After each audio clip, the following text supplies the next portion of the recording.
Hello મિત્રો, કેમ છો? આજે વાર ગુરુવાર તારીખ 25 જાન્યુઆરી પોષ સુદ પૂનમ. તો આવો વાત કરીએ ગુજરાતના અને ભારત દેશના મુખ્ય સમાચારો ઉપર નજર નાખીએ.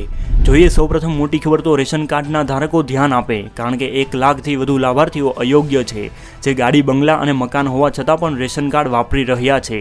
જેને જોતા પુરવઠા વિભાગે હવે યુનિટ વેરિફિકેશનની તૈયારી શરૂ કરી દીધી છે, જેમાં તમામ ધારકોના અંગૂઠાની છાપ લેવામાં આવશે. જોઈએ પછીની મોટી ખબર તો પીએમ કિસાન સન્માન નિધિ યોજનાની નવી જાહેરાત પ્રમાણે જો તમે 31 જાન્યુઆરી સુધી તમારું કેવાયસી નથી કરાવતા તો તમારું ખાતું બંધ કરી દેવામાં આવશે.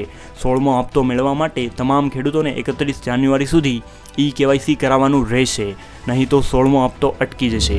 જોઈએ પછીની મોટી ખબર તો 16 ફેબ્રુઆરીએ ભારત બંધનું એલાન. ભારતીય કિસાન યુનિયનના રાષ્ટ્રીય પ્રવક્તા રાકેશ ટિકિટે ભારત બંધનું એલાન કર્યું છે. તેમણે કહ્યું કે ભારત બંધમાં અમારો સાથ આપો. અમે આ વખતે એમએસપી, નોકરી, પેન્શન અને અગ્નિવીરના મુદ્દા ઉઠાવીશું.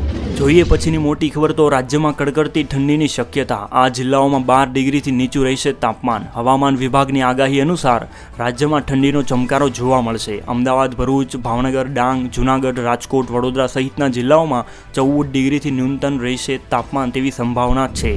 જોઈએ પછીની મોટી ખબર તો વીર નર્મદ સાઉથ ગુજરાત યુનિવર્સિટીમાં શ્રી રામ જન્મભૂમિના ઇતિહાસનું જ્ઞાન પીરસવામાં આવશે. વિષયમાં રુચિ ધરાવતા વિદ્યાર્થીઓ માટે સર્ટિફિકેટ કોર્સ પણ શરૂ કરવામાં આવશે. એકેડેમિક કાઉન્સિલની બેઠકમાં કેટલાક મહત્વના નિર્ણયો લેવામાં આવ્યા હતા. જોઈએ પછીની મોટી ખબર તો વોટ્સઅપ વપરાશકર્તાઓને ધ્યાન રાખવું પડશે. આ ફ્રી સર્વિસ જૂનથી બંધ થઈ રહી છે. તમારે દર મહિને ચૂકવવા પડશે 130 રૂપિયા. જો તમે વોટ્સઅપ ચેટ માટે વધુ સ્ટોરેજ ઈચ્છો છો તો તમારે વધારાના સ્ટોરેજ માટે ચૂકવણી કરવી પડશે. જોઈએ પછીની મોટી ખબર તો સાસુની સેવા કરવી એ પુત્રવધુની ફરજ છે. જી હા મિત્રો, પતિને માતાથી અલગ રહેવા પર વહુ દબાણ ન કરી શકે. હાઈકોર્ટના જજ શ્રી સુભાષ ચંદનની કોર્ટે એક પારિવારિક કેસમાં પોતાનો ચુકાદો આપ્યો હતો. જોઈએ પછીની મોટી ખબર તો તૃણમૂલ કોંગ્રેસ એકલા લડશે લોકસભાની ચૂંટણી. મમતા બેનર્જીએ ઇન્ડિયા ગઠબંધનને આપ્યો મોટો ઝટકો. તેમણે બુધવારે એકલા હાથે લોકસભાની ચૂંટણી લડવાની જાહેરાત કરી છે. જોઈએ પછીની મોટી ખબર તો દુનિયાના સૌથી અમીર વ્યક્તિ એલોન મસ્કે ભારતનું કર્યું સમર્થન. તેમણે કહ્યું છે કે સૌથી વધુ વસ્તી ધરાવતો દેશ હોવાના કારણે ભારતને ચોક્કસપણે સંયુક્ત રાષ્ટ્રની સુરક્ષા પરિષદમાં સ્થાન મળવું જોઈએ.